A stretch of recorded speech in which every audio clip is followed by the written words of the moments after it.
So the first question you're probably asking is, well, who is this strange ponytailed guy standing in front of me this morning? My name is Greg Shields, and I am both an MVP and a V-expert with VMware.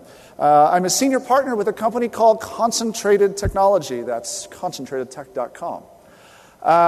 And in my over 15 years within IT, I've kind of spanned the breadth and depth of IT, all the way from help desk to administrator, engineer, consultant. And I've lately been doing a lot of writing for various magazines. I probably write for most of the IT magazines that you read. And then traveling around and talking to people like yourself. It's really, at least for me, it's really an exciting experience to get to do so much moving around and to get to hear so many people's stories about what's going on in their environment, right? What are the problems you're seeing?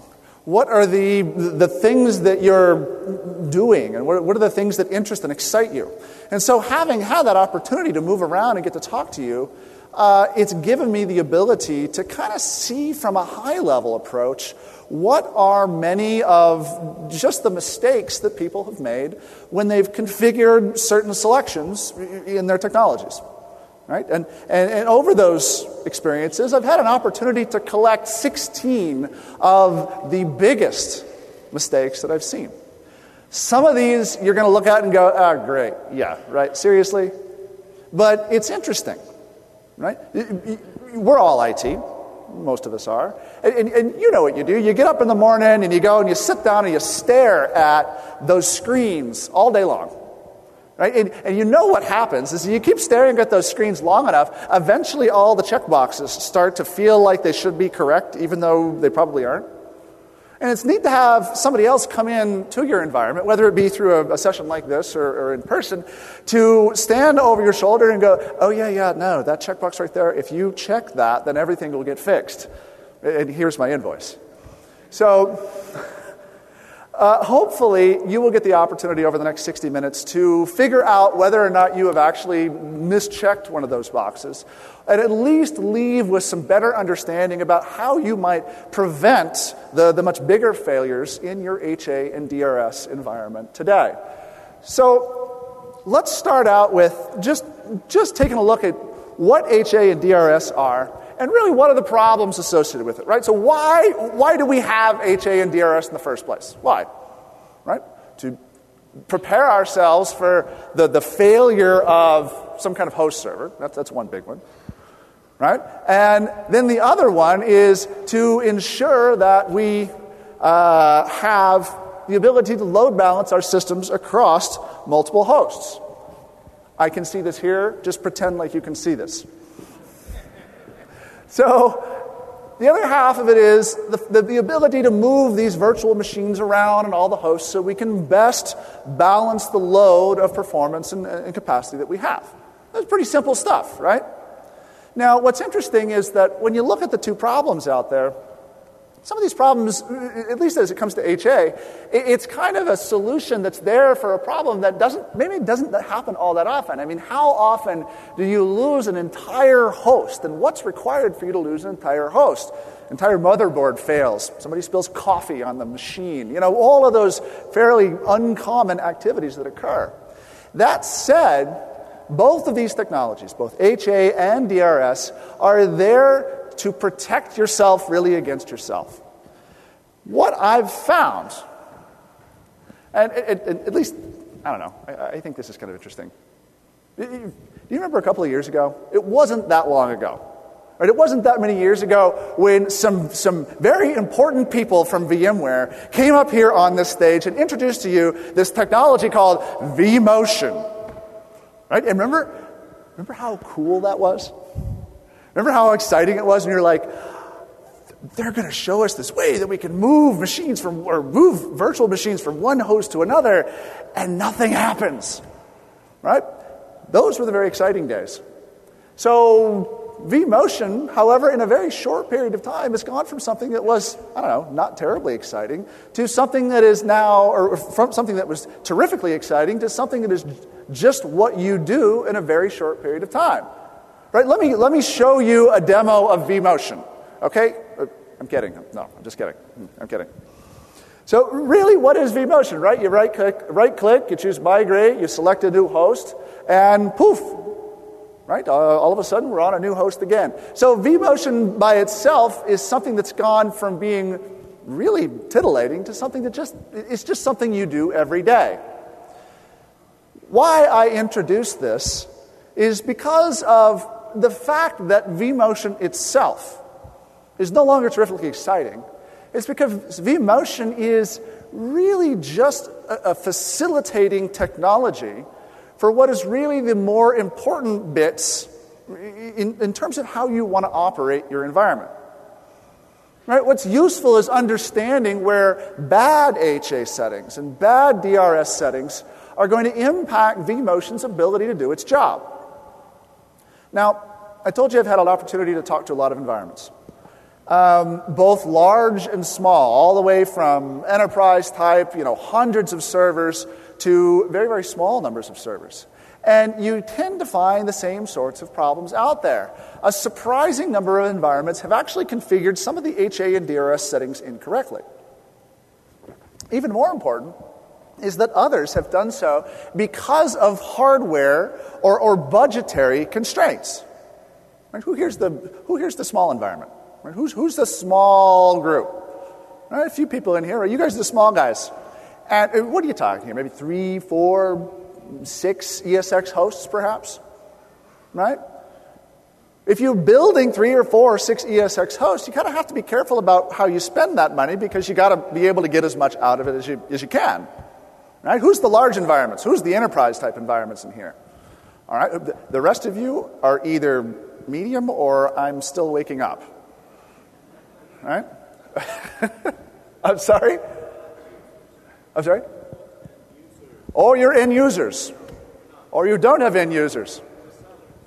Or you're a reseller. Excellent. Now, what's interesting is that in terms of these hardware requirements, particularly with the smaller environments, these smaller environments sometimes have a problem because they're limited in the hardware that they can have. They have not, because of those budgetary limitations or the hardware limitations, have not designed their architecture with HA and DRS in mind. I need to have some sort of hardware to run virtual machines. I don't necessarily need to worry about HA and DRS until it's too late. Even others have introduced problems as they scale upwards. Right? Is anybody here, like when they first started buying ESX, when they first started buying VMware, were you the guy that had 500 servers drop ship to you overnight? Probably not. Right? Most of us may have started small and ultimately scaled ourselves upward as we've gone through completing and continuing our embrace of VMware's technologies. So all of these tend to create this situation where these types of mistakes are manifested in our environment. So what I want to do is I want to spend just a few minutes talking about these 16 big mistakes, right, that you'll want to avoid as you build or scale your HA and DRS clusters. Are you ready for this? Let's begin. All right, so number 1 here is not planning for hardware change. Now, successful vMotion requires similar processors. Those processors generally must be from the same manufacturer, unless you want to put together some pretty interesting hackery of the feature sets that your processors have and scaling out those feature sets. You really can't vMotion from Intel to AMD or AMD to Intel. I mean, we all know this, right? The other factor is that the processors must be of proximate families as well. I've got a list here, that an ever-aging graphic here that represents AMD, the different types of CPU models on the column here, and then some different types here on the row. Which of the AMD processors have the ability to vMotion with which other AMD processors? There's a similar graphic here on the next page that shows the Intel processors, which ones can vMotion with which other ones. Now, what I think is important to recognize here is we kind of already know this, right? You know this today. You recognize that you have to be aware of these processor families so that you can create these vMotion capabilities between them. But the problem is that as we go about scaling our environments, right, how often do you buy machines? Right? Every couple of years or so? As we go about scaling those environments, the processor types that are available today may not necessarily be the processor types that you want to buy the next time it comes time for your big hardware acquisition. You're rolling hardware every couple of years. You can't just go and buy processors today, your Westmere processors, your Sandy Bridge processors, and expect them to be able to vMotion with the 486s you've still got sitting in the bottom of the rack. Unless you can. If you figure that out, let me know. So this introduces an interesting question then. As a virtual environment ages and hardware is refreshed and new hardware gets added, we end up creating what are effectively islands of vMotion capability out there. I've got this island of Westmere, and I've got this island of 486 processors out there. So I can vMotion between them, but not necessarily, or among them, but not necessarily between them.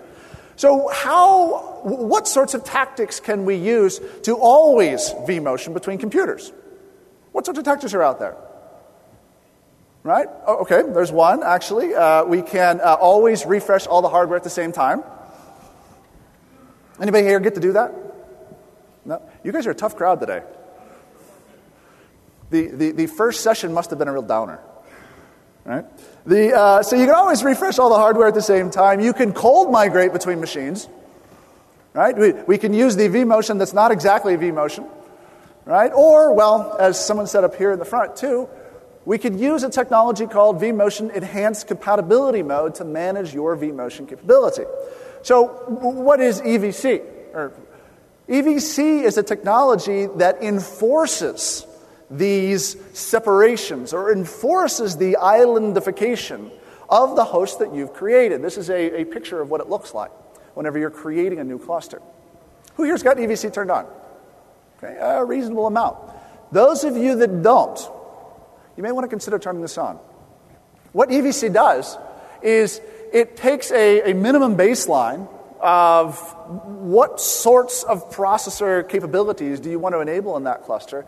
And then if you try to add an additional host into that cluster, those that may not be able to support vMotion, well, it's not going to let you. It's going to prevent you from actually doing that. Now, you want to do this, right? It's going to introduce some error messages when you try to add that 486 into that Sandy Bridge or Westmere processor cluster. But you want to do this because the HA calculations and the DRS calculations that are out there are making their decisions based off of the ability to vMotion between machines. And if ultimately you can't actually do that vMotion, well, then you're going to create yourself some headache and heartache with those calculations. Has anybody experienced this problem firsthand? All right? You have. Now, one word of caution, when you go turn this on, just be very cautious about this because there's some effort involved in existing clusters with moving virtual machines around or powering them down. But if you don't have EVC turned on, pick yourself one of the settings here for what your baseline level of machine use is, and then turn it on because it's going to save you down the road from not being able to vMotion across machines that you think you should be able to vMotion against. Okay? Number two is not planning also for svMotion. Storage vMotion does have some special requirements. One of which is virtual machines with snapshots cannot be svMotion. Who here is using snapshots today? Right? Just stop, okay? Seriously, just stop using snapshots. Who here has had a career-limiting move or a resume-producing event associated with snapshots? All right, so those people right here are the ones that the rest of you are going to want to talk to. Why is that? What is the problem with snapshots? Right? What is the problem with snapshots? They were designed as a technology to allow us to do stupid things. Right? You know what? I'm going to go apply this patch to the server. And you know what? Before I apply this patch, I'm actually going to snapshot this server first, right? Because then if you apply the patch and the server goes, well, then you can roll it back. Now, the problem with snapshots is they were designed to be used for a very short period of time. Very short period of time. Right? So how short of a period of time? About the length of your own stupidity. If you're leaving them on those machines, then just take them off. And as you, let me tell you what, if you've had them on there for a very long period of time, I'm going to give you my business card because we have very inexpensive consulting rates when you roll those snapshots back in. Back to svMotion. So svMotion cannot do snapshots. The VM disk must be in persistent mode or be VRDMs. Don't do non-persistent. An important one here is the fact that the host must have sufficient resources to support 2 instances of the VM running concurrently for a brief time, right? So as I'm svMotioning, I am actually trying to keep that machine running while I'm moving it from one data store to another. If we're limited on capacity, well, this can be a problem for us. We have to have vMotion license. We have to have access to both source and target data stores. So not planning for svMotion can definitely hinder you when it comes down the line and you have to move off of those existing data stores and do some data store rebalancing. Number 3 is, you're going to find, honestly, that a lot of these suggestions really mean just go buy more hardware. We don't want to hear this, but when it comes to cluster sizes and creating clusters, unfortunately, many of the requests or many of the suggestions involve just simply buying more hardware. And big mistake number 3 just simply relates to the fact that you cannot change the laws of physics.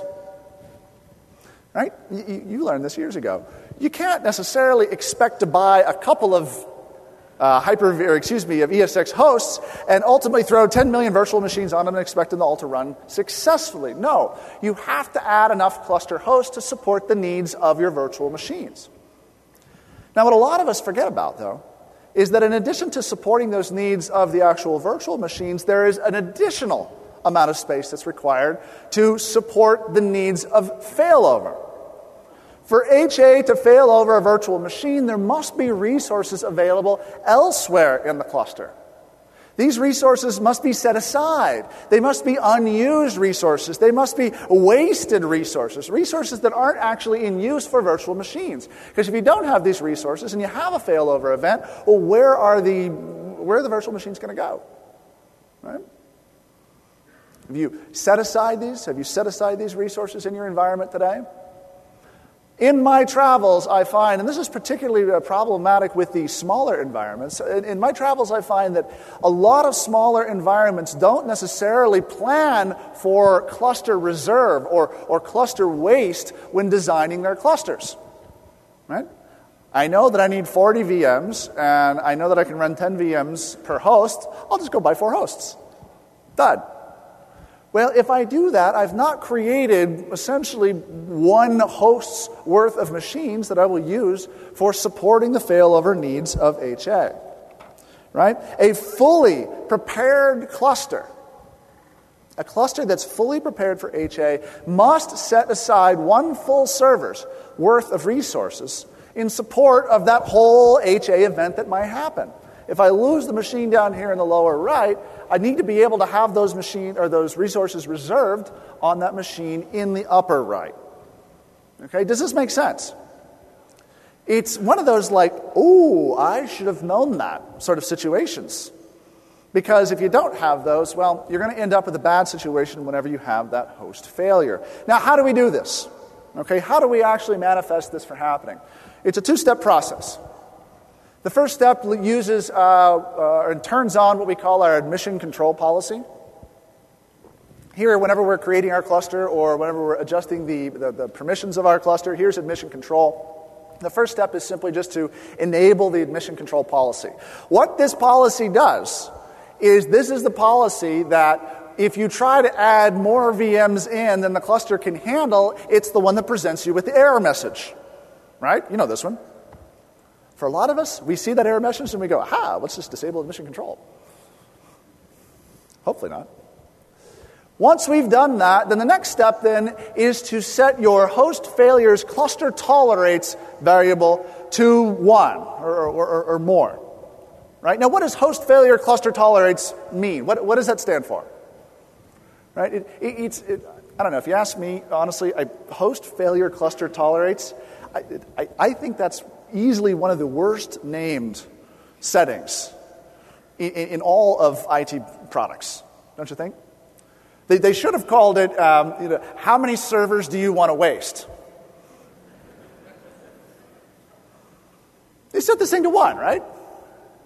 If I have 4 hosts and I set host failure clusters tolerates to 1, well, what that means is that the resources associated with one of those servers are now going to be set aside for failover and spread across all of the hosts. I'm not necessarily going to do it, just set aside one host. I don't want to do that. I want to spread them around across all of the machines. So by setting host failure cluster tolerates to 1, that means that I can protect myself against the loss of one host.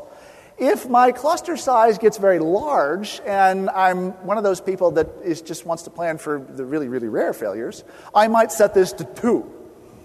Right? And then that protects me against the simultaneous loss of 2 machines at once. Anybody ever had that happen? Okay, with no hands in the air, just set it to 1. Right? Oh, sorry, 1 guy. Okay, it was a bad day, right? It was, ooh. So set this to host failures cluster tolerates to 1, and then you know that you've set aside the resources for 1 machine. Now, this is big mistake number 3. This leads me to big mistake number 4, which is setting host failures cluster tolerates to 1. So, all right. I got this technology here, right? And this technology allows me to set aside the number of resources that are equivalent of 1 machine across, well, all 4 machines in my cluster. I don't know. If I have 4 hosts in a cluster, right, and I want to set aside 1 machine, well, what percentage of those resources am I wasting? 25%, right? You didn't realize you were going to get to do math in here. So if I'm a small environment, right? Some of you guys said you were small environments. And I've got to go and talk to the boss and prove to him why I need this technology and I need this hardware. And I've got to go, well, what we're going to do is we're going to buy 3 servers that actually do work. And we're going to buy 1 server that's just going to sit around waiting for if I make a mistake. It's very difficult to justify this, am I right? No? Is it difficult to get the funding for this whenever you're trying to buy 3 or 4 servers out there? Yeah. When I have a small-sized cluster, setting aside 1 host is a very large percentage of the total amount of cluster. Now, what's interesting is that not all of our hosts or not all of our VMs are of the utmost of priority to us. Right? I don't know. You got a WSUS server. You got an IT file server you don't care about. Right? Maybe it's maybe it's the Exchange server for the marketing department. You don't care about these servers. If they happen to fail, it's fine if they don't come up for a day or 2. So setting the host failures cluster tolerates to 1 is going to unnecessarily set aside the resources for these VMs you don't really care about. What you can do in this case is instead of choosing the top button, you can choose the second button, which, instead of being the most complicated statement, is the longest setting I've ever seen in all of IT. Percentage of cluster resources reserved as failover spare capacity. Right, so 4 hosts, setting aside 1 host is 25% for failover spare capacity. This number is set to 25% because it's equivalent to 1 host's worth of capacity. Now, what you'll want to do here is turn it to a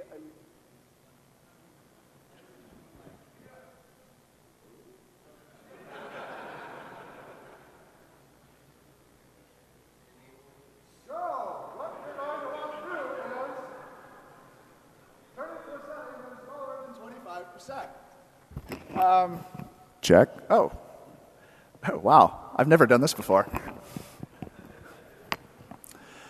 And so today's economic report is the leading economic indicators.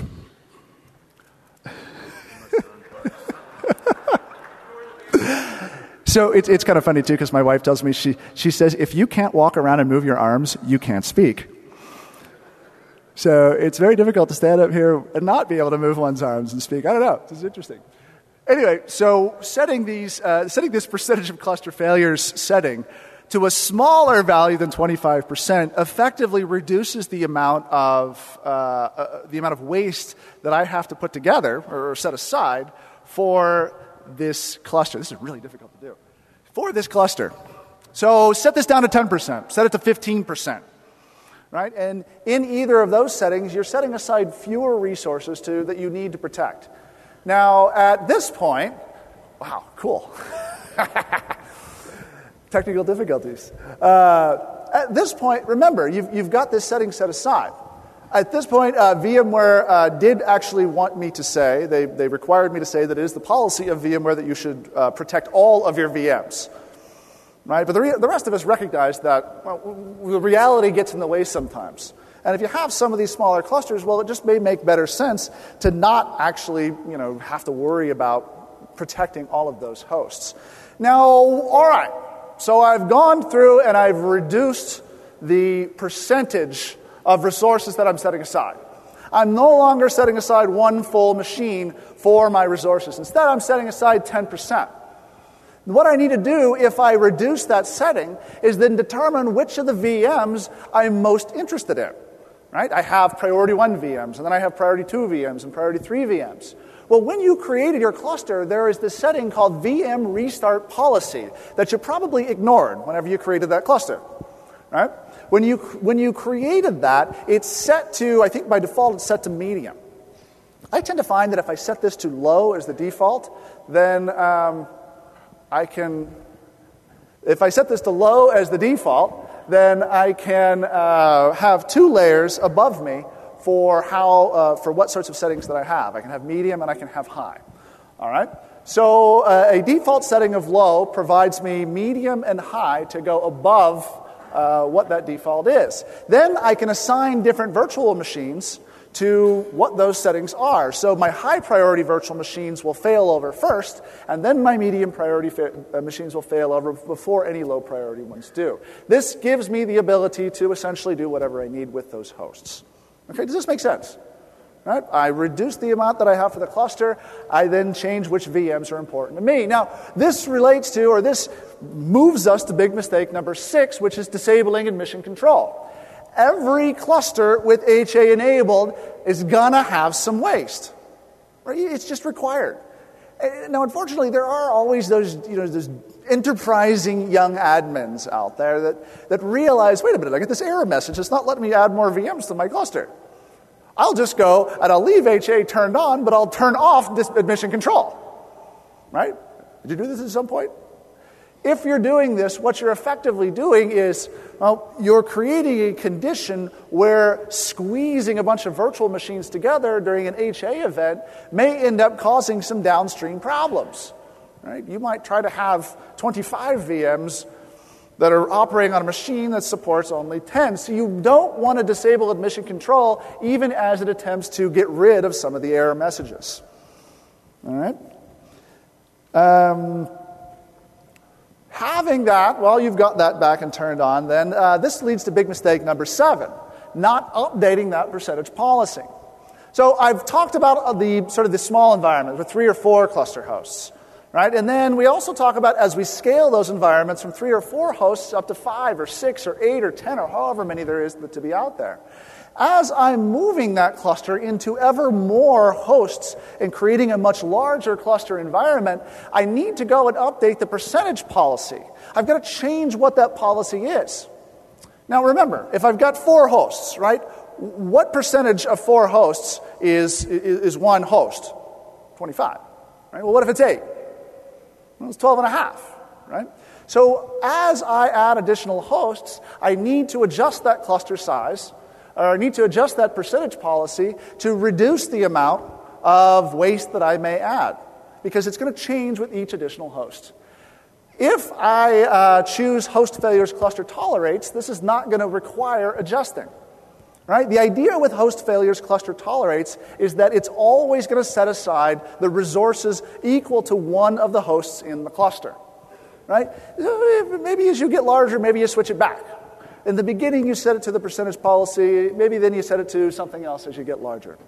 So be careful with this. However, if you are going to use this setting, you have to be very careful with this because of the problem associated with dissimilar servers. You guys are IT guys, right? And girls? Right? What's the most fun activity in IT? Spending money. Spending other people's money, right? So, all right, you recognize you got some kind of budget, right? All right, I got $100,000 let's just spend on servers. What are you going to do? Are you the kind of person that's going to go and buy maybe a lots of little servers? Or are you going to go and buy maybe one large server with that money? Big ones, bring me the big ones, right? Well, in a cluster environment, particularly with the settings that are up here, buying larger servers as opposed to buying more servers can sometimes be problematic. And the problem here relates to how the whole architecture of host failures cluster tolerates operates. This setting sets aside an amount of resources that are required to protect every server in the environment. That means that the largest server in your environment is a server that requires protection, right? Every fully loaded server has to be HA protected. So if I have 4 servers that are, dual proc 4 gigs of RAM, and then I buy another server that's 72 processors and 9 million gigs of RAM, that's the server that's going to need to be protected by HA. Be very conscious with this. You'll want to try to buy similar servers inside of your cluster. So this takes us to big mistake number 9. Host isolation and response. Yet another one, at least in my mind, of the, somewhat challenging in terms of the way that they've been named. Host isolation response. What does host isolation response means? When you first saw this, did you really have any idea what host isolation response was? Right? Who here has actually had a host isolation situation in their environment? If you could describe in a word what those situations are, what would be that word? Not good. Yeah. Unpleasant at best, right? What is a host isolation experience? When we have a host isolation situation that occurs, what I have is a series of hosts in that cluster. And one of the hosts, or maybe more than one of the hosts, ends up getting isolated from the cluster by virtue of its management network connection. So the virtual machines are still running on this host. The virtual machines probably are still operating and doing whatever it is they need to do. But the management connection between all of the hosts in the cluster and this isolated host has somehow become severed or is hiccuped, or some sort of network problem has occurred. Now, host isolation response is one of those settings I think that a lot of us probably ignored or forgot about down here when we first created that cluster. Or, more importantly, we took a look at the initial default setting associated with it and got a little confused about why anyone would want to automatically shut down machines when anything at all happened. Right? The default setting for host isolation response is to shut down.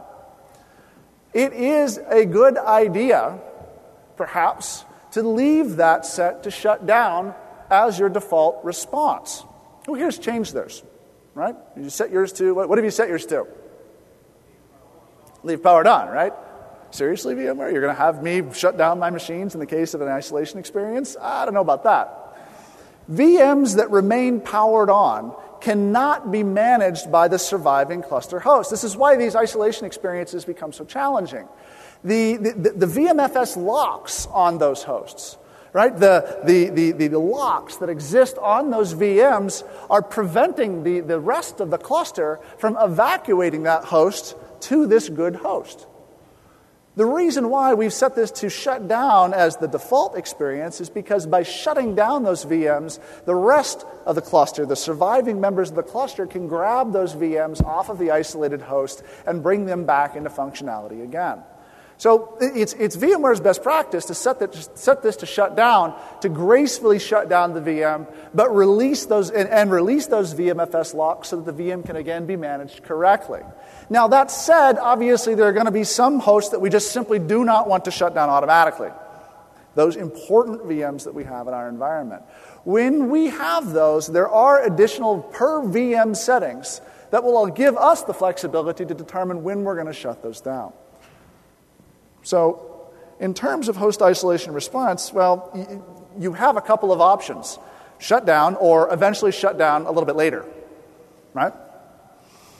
Now, what's interesting is in version 5, VMware has rewritten HA entirely. And by rewriting HA entirely, they've been able to add in some additional functionality that protects us against this isolation experience. It really improves the whole process that we have to bring ourselves back to steady state after an isolation experience has happened. In version 5, there's a new technology called heartbeat data stores. And heartbeat data stores are essentially a secondary back channel of communication between the different hosts.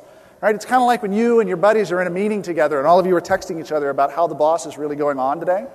Right? This is the back channel that HA uses in which to communicate these different hosts with each other. Now, it uses the data store storage network, right? The network that you use to connect to those data stores is effectively that back channel. And it's only actually used in the case when the management network is lost. It's in the case of network partitioning, in the case of an isolation experience. You can see up here the heartbeat data stores are set up here, and the hosts using those selected heartbeats are selected down at the bottom. Now, what this allows me to do is protect myself against that very nasty isolation experience, because when the hosts get disconnected on their management network, they have a second path of communication to keeping that data store up and operational. Obviously, there's kind of a caveat here. The assumption is that the heartbeat data stores work best when all the cluster hosts share at least one data store in common. Now, is anybody here not from the United States? Right? Anybody here not from the United States? This is what I was told by VMware. There is a somewhat different way in which clusters are architected here in the United States as opposed to how they are, for example, in Europe. And this is just something that was told me by some of the HA engineers at VMware. Here in the United States, most of our clusters are set up so that each of the hosts generally points to one or more data stores, so that all hosts talk to all data stores. In other countries, particularly in Europe, this is not necessarily always the case. You may have some hosts that connect to one data store and some hosts that connect to another, and there may be no unified central data store that all hosts have in common. If this is unique to your situation, it may be a good idea for you to create a single data store. Very small, doesn't need to be very large, but a single data store whose use is just for the storage of these files that constitute the heartbeat between the different hosts. Again, these files are very small. I mean, how much file space does it take to go server 1 up, right? We're not talking terabytes of space. We're talking megabytes of space at this point. But having that single data store in common can be very important towards keeping the heartbeat data store's functionality operating with best efficiency. This leads into a big mistake number 10. Anybody here a big fan of reservations and limits and affinities and those sorts of things? They have their uses. I mean, they have their uses. I don't know. I find reservations and limits to be kind of like... remember back in the old days when you were taking your first MCSE exam and Active Directory first came out? Remember when you were playing around with sites and services in Active Directory? Right? Oh, hey, look, I can create site links, and I can do all this fun stuff with site links, and you know what? It ended up really causing more trouble than what it was worth, right? Well, reservations and limits are kind of like one of the same things in many ways with VMware, right? When we're first working on our VCP, we might go, oh, look, I can click this button to create reservations and create limits. Now, they have uses, but in addition to having uses, they also complicate the equations that HA and DRS go through in order to keep the cluster balanced appropriately. You're effectively adding more rules into that equation by adding in reservations, limits, and affinities. Now, HA is not necessarily going to consider these soft affinities at the failover, right? When a host failure occurs, that host goes down and HA goes, oh my God, and moves all the virtual machines out to another host. When that happens, only after does that happen, then it starts to rebalance things around once it's concluded. They will be invoked after HA has completed its corrective action. So the reservations and limits can actually constrain the resulting calculations that occur when you're in that failure scenario, right? And affinities add more constraints. And I'm not necessarily saying don't use affinities at all, but you might want to limit the use of affinities to just a few special cases. Can you think of the special cases where affinities make sense, or anti-affinities make sense? Right? What's the big anti-affinity case? Cluster is one. Active Directory is another one.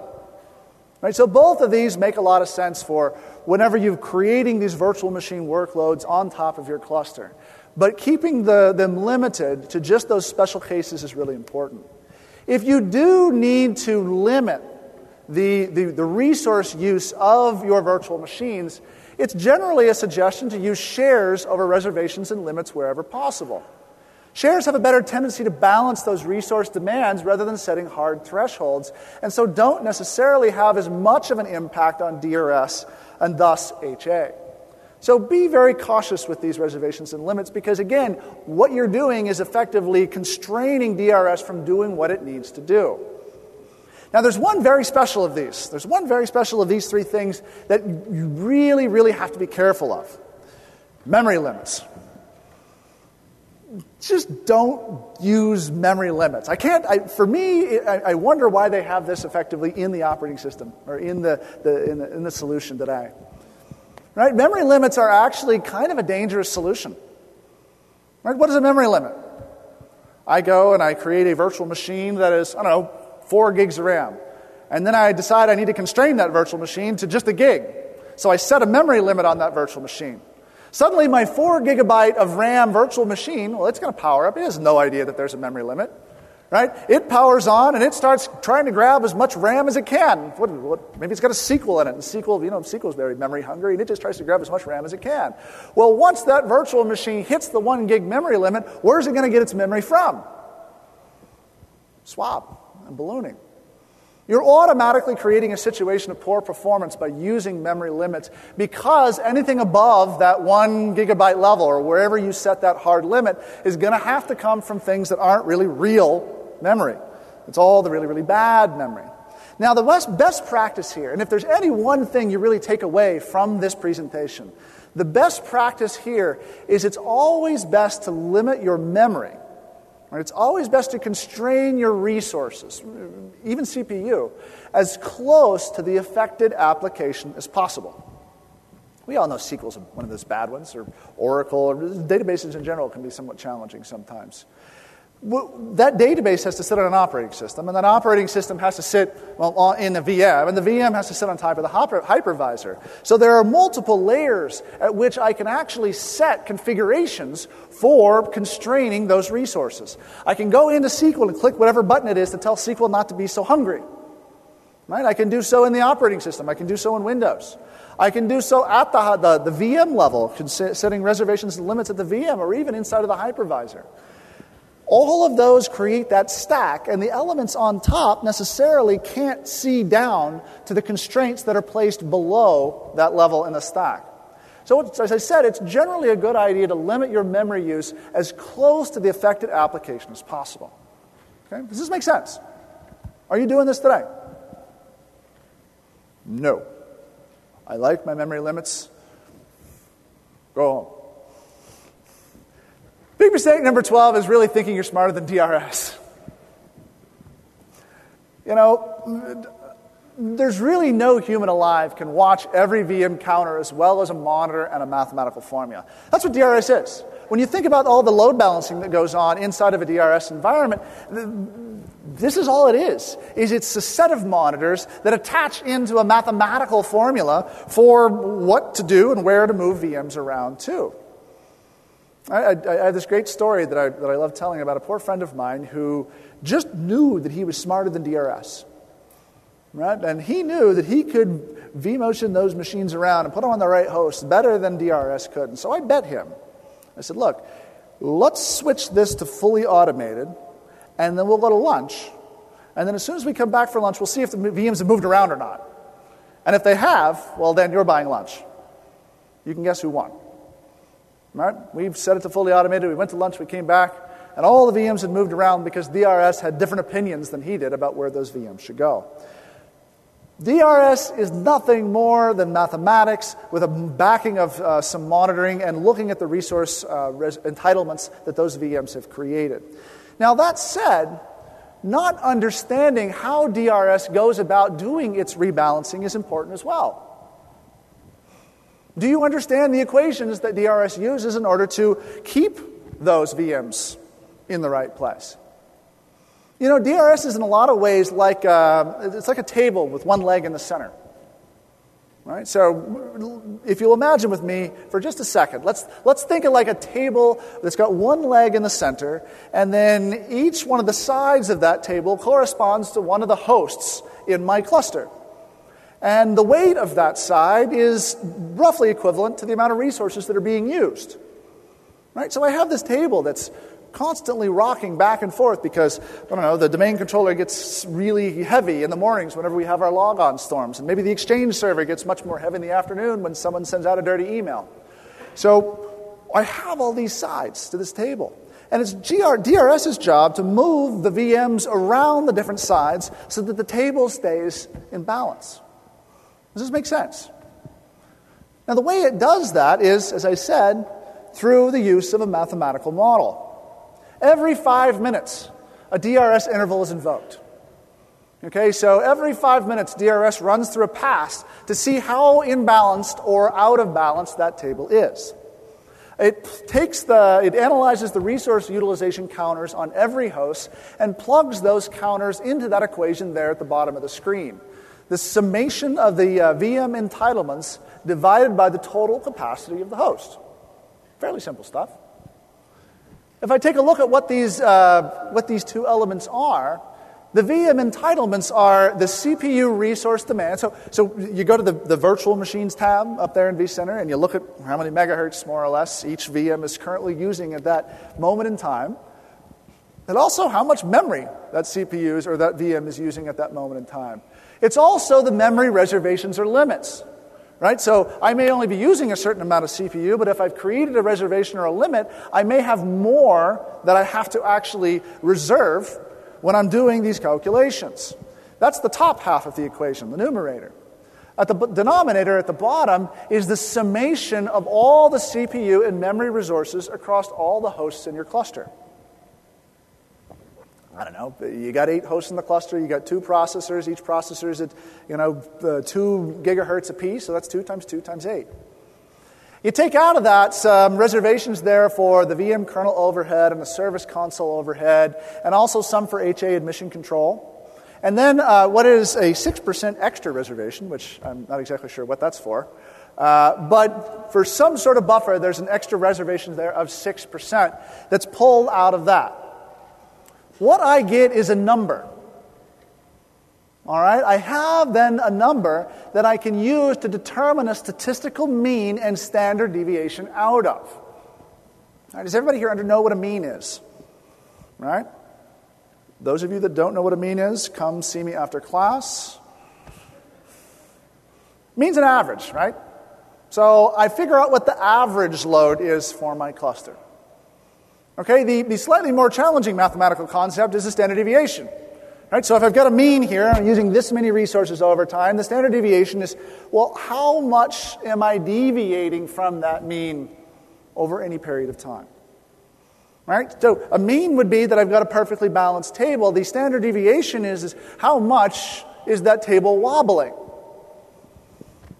This is important information, because the standard deviation from that calculation gives me an idea of how imbalanced my cluster is. And in fact, the standard deviation is equivalent to what you see down there on the bottom of the DRS tab, the current host load standard deviation. Ever wonder what that meant? That's what it means. In this particular cluster, that current host load standard deviation is set to 0.074, a very, very small number. So that value is considered to be load balanced. All right, so I've gone, and every 5 minutes I've summed up the entitlements, and I've divided that by my capacity, and then I've figured out what my mean is, and I've figured out what my standard deviation is. Well, there's another setting in there as well called the target host load standard deviation. And the target host load standard deviation is effectively equal to whatever level, whatever selection I've selected on that slider between conservative and aggressive.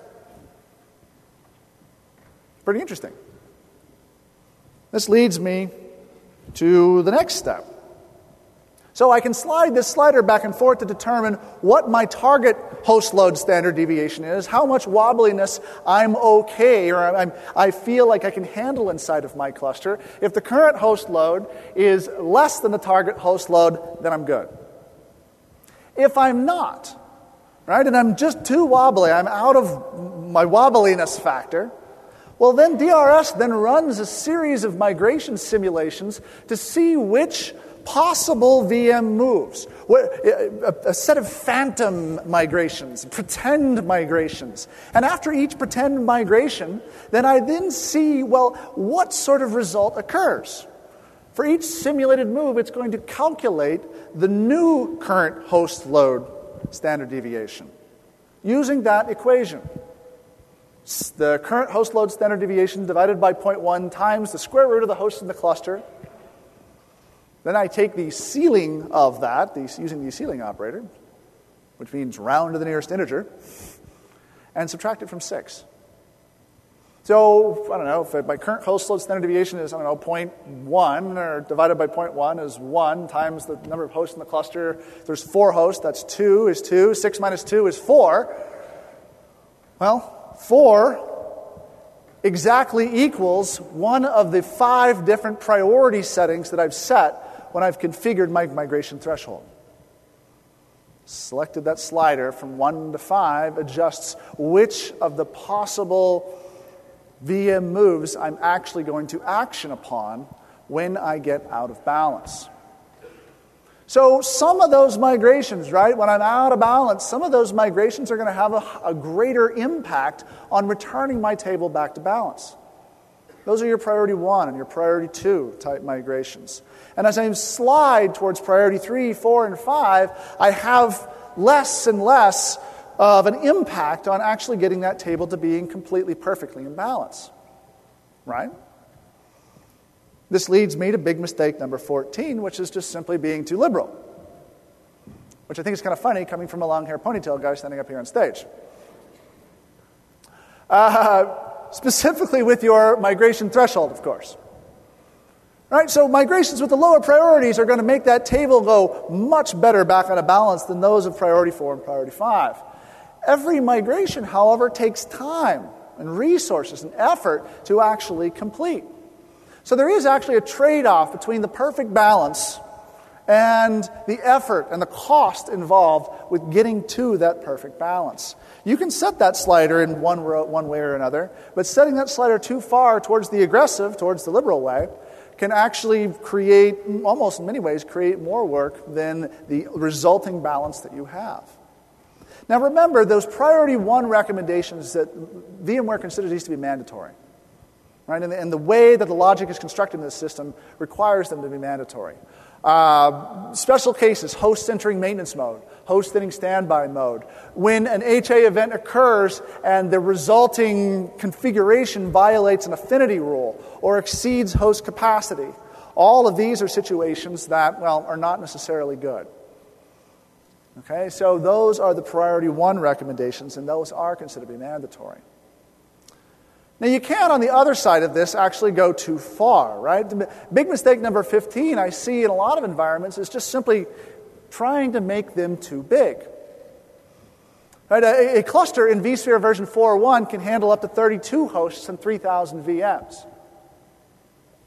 That's not to say necessarily that getting to that 32 host level is really almost the best idea. Once you hit that hard limit, well, you're at the hard limit. Each additional host you have and each additional VM adds another simulation that's required during each DRS pass. And just having more hosts means there's more work to do. So some experts, and actually I was hand-delivered this book earlier today by one of the two guys. And in Epping and Denneman's book here in 2010, some experts, as in they, suggest DRS's sweet spot is really between 16 and 24 hosts per cluster. What that does is it does a very good balance of reducing or minimizing the amount of waste that you have while also minimizing the amount of simulation load that's required in order to keep that table in balance. You are necessarily going to scale your clusters upward so you hit a certain point.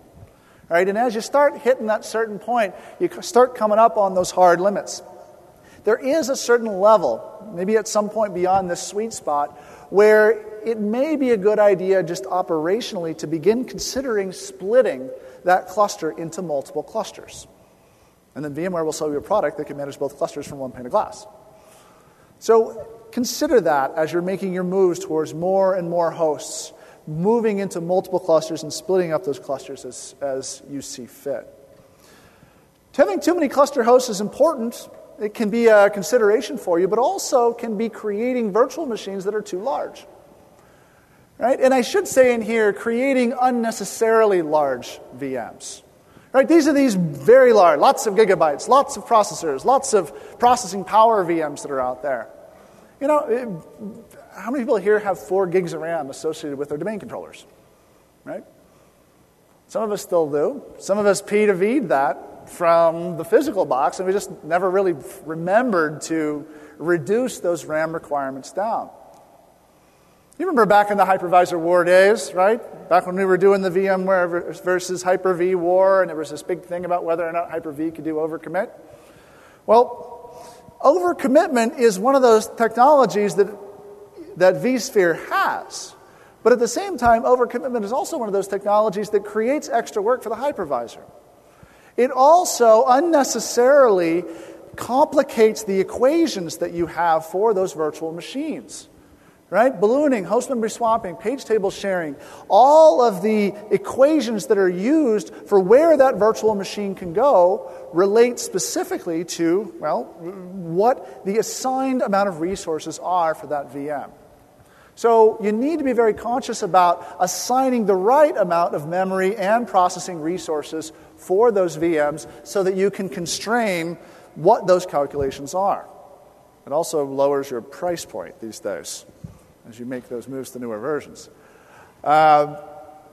Keep those VMs as small as possible. And if you don't have the technologies or if you don't have the wherewithal to be able to understand exactly how many resources your VMs are using, find the third-party tools or gather some of the first-party tools with which to monitor the actual resource use of those VMs, because they can be really important, particularly as your environment scales. One more quick Easter egg here. You can actually change DRS's invocation frequency.